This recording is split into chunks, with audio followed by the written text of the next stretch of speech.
tied to a misnamed war. The military conflict escalated by President Felipe Calderón in 2006 as he tried to legitimize a contested election victory. It has been called, and still is, the drug war, the war on drugs. But we know other, more truthful names. The war against the Mexican people, the war against women, the war against the rest of us.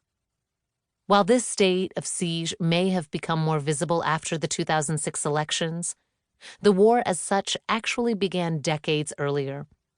Historian Adela Cedillo persuasively argues that there is a link between the Mexican dirty war unleashed in the 1970s against those designated enemies of the state and the emergence of drug lords who became accomplices, when not directly participating, in counterinsurgent strategies designed to reinforce the hegemony of the Partido Revolucionario Institucional, PRI, in power since 1929.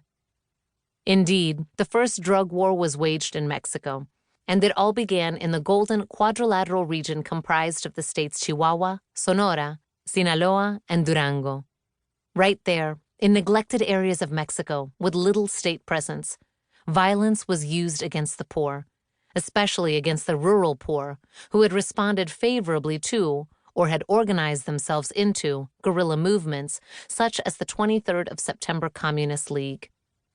Secret Service documents attest that the PRI machine reacted quickly and massively against any kind of social mobilization, generously employing counterinsurgent forces who were in turn allowed to take part in drug trafficking networks as a form of payoff. Contrary to official interpretations of 20th century Mexico as a time of stability and peace, which Mexican history often favorably compares with the emergence of military dictatorships in South America, Cedillo maintains that pervasive violence and state repression constitute the very heart of Cold War-era Mexico. It was in those years, in the second half of the 20th century, that the deep state emerged and grew, and a new system of power, one in which drug trafficking played a fundamental role, was consolidated.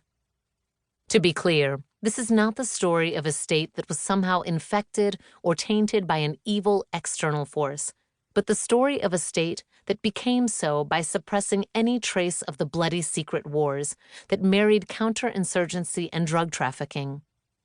When Felipe Calderón declared his war on drugs in 2006, he lifted the veil of the gruesome, inescapable violence that had been integral to the lives of many in the poorer parts of the country. Now, it was the urban middle class's turn to experience it.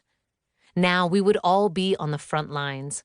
We would face a horror created by a state that had fully submitted to the economic interests of globalization and colonialism.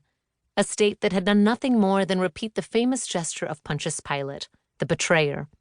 That metaphorical hand-washing of those unable or unwilling to bear responsibility for their actions. The neoliberal Mexican state thus turned its back on its obligations and responsibilities, surrendering before the unrelenting, lethal logic of maximum profit.